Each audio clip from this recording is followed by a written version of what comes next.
High everyone, welcome to mom and daughters cooking and beauty channel. আজ আমি আপনাদের সাথে শেয়ার করব কলার বড়া রেসিপি। এটা খেতে যে কি সুস্বাদু হয় সেটা আমি জাস্ট আপনাদের বলে বোঝাতে পারবো না।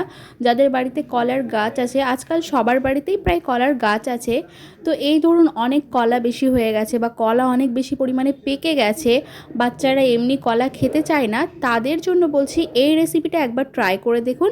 তো এখানে দেখুন আমরা নিয়েছি পাকা কলা। আপনারা হয়তো দেখেই বুঝতে পারছেন কলাগুলো অনেক বেশি পরিমাণেই পেকে গিয়েছিল। তো 4টের মতো পাকা কলা নিয়ে নিয়েছি আর পরিমাণ মতো দিয়ে দিলাম চিনি। এরপর মা এগুলো হাতের সাহায্যে খুব সুন্দরভাবে কিন্তু ম্যাশ করে নেবে।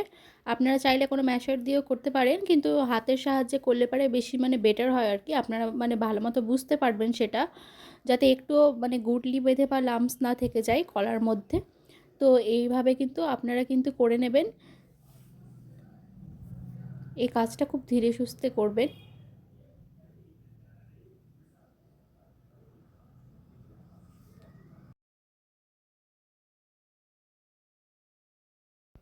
দেখুন কলা মাখা একেবারে কমপ্লিট হয়ে গিয়েছিল। আর এটা মাখার পর একেবারে কতটা দেখুন এটা স্মুথ হয়েছিল। আর এবার আমরা এর মধ্যে অ্যাড করে দিলাম গমের আটা। আমরা যে আশীর্বাদের চাক্কি ফ্রেশ যে গমের আটাটা সেটা নিয়েছি, আপনারা যে কোনো নিতে পারবেন। তো আপনারা যদি ভাবেন যে ময়দা দিয়ে করবেন তবুও করতে পারেন, তবে ময়দা দিয়ে করলে কি জিনিসটা কিন্তু একটু শক্ত হয়। আবার যদি চালের আটা দিয়ে করেন তাহলে কিন্তু বেশ ভালো হয়, জিনিসটা বেশ মুচমুচে হয়, খেতে ভালো লাগে। আর আমরা এখানে গমের আটা দিয়ে এই জন্য তৈরি করেছি, তো বেশি সফটটা আর কি আমরা পছন্দ করি। যারা একটু মুচমুচে ধরনের পছন্দ করেন তারা কিন্তু চালের আটা দিয়ে তৈরি করবেন।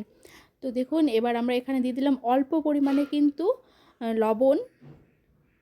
চিনি দিলেও হালকা কিন্তু লবণ দিলে বেশ টেস্টটা ভালো আসে, তাই জন্যে আমরা লবণ দিয়েছি। আর এখানে মনে হচ্ছিল আরও একটু গমের আটা লাগবে, তাই আরও দিয়ে দেওয়া হলো। এবার এগুলো একসাথে কিন্তু খুব সুন্দরভাবে মেখে নেওয়া হবে। আর হালকা আমরা কিন্তু জলও এর মধ্যে অ্যাড করে দিলাম।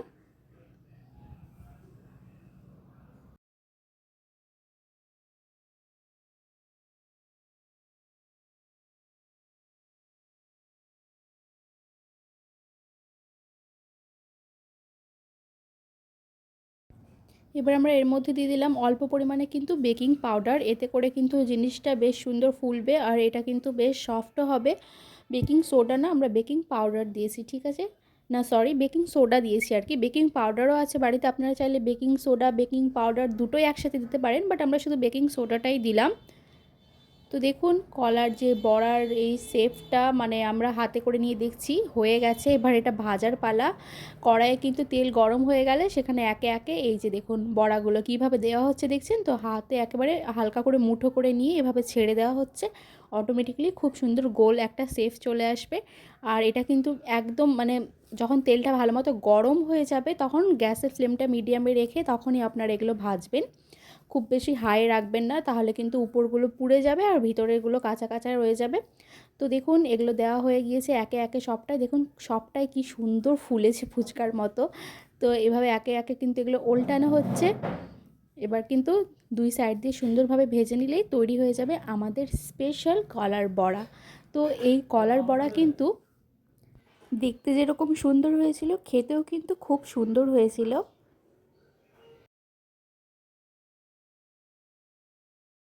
এবার কিন্তু আমাদের কলার বড়াগুলো ভাজা কমপ্লিট। এবার একে একে যে বাদবাকিগুলো আছে সেগুলোও কিন্তু ভেজে নেব। দেখুন এক পর্বে ভাজা হয়ে গেছে, এটা দ্বিতীয় পর্ব। আরও বেশ 3-4 বার কিন্তু হলেই হয়ে যাবে। আর 2বার আর কি, একবার ভাজা হয়ে গেছে আর যেটুকু আছে আরও 2বারের মতো করে ভাজলেই আমাদের কলার যে বড়াটা সেটা ভাজা কমপ্লিট হয়ে যাবে। তো বন্ধুরা আমি একটাই কথা বলবো, যে শুধু দেখলে হবে না, আমাদের এই চ্যানেলটাতে আপনারা যদি সাবস্ক্রাইব করে রাখেন তাহলে আপনারা অনেক বিউটি টিপসও পেয়ে যাবেন ফ্রিতে। আর অনেক অনেক কুকিং ভিডিওও পাবেন, কুকিং রেসিপিস পাবেন। আর বিউটি টিপস তো পাচ্ছেনই, তার সাথে অনেক স্বাস্থ্যকর খাবারেরও আমরা কিন্তু রেসিপি দিয়ে থাকি। তো আপনাদের যদি ভালো লেগে থাকে আমাদের ভিডিওটা অবশ্যই কিন্তু লাইক করে দেবেন আর বন্ধুদের সাথে বেশি বেশি করে শেয়ার করবেন। আর চ্যানেলটা কিন্তু সাবস্ক্রাইব করতে ভুলবেন না। আমার চ্যানেলটা সাবস্ক্রাইব করে পাশে থাকা বেল আইকনটিতে অলে প্রেস করে দেবেন, ব্যাস সমস্ত নোটিফিকেশান আপনারা পেয়ে যাবেন। তো দেখুন মা কিন্তু এক সাইডে কলার বড়াগুলো ভাজছিল আর আমি হাত দিয়ে আপনাদের দেখালাম কতটা এটা সফট হয়েছিল। তো আমাদের কিন্তু কলার বড়া একেবারে রেডি হয়ে গেছে। দেখুন ভিতরে একটুও কিন্তু কাঁচা রয়ে যায়নি, একেবারে সুন্দর হয়েছে। তো তো যাই হোক, এভাবে অবশ্যই আপনারা ট্রাই করে দেখবেন। ভালো থাকবেন, সুস্থ থাকবেন।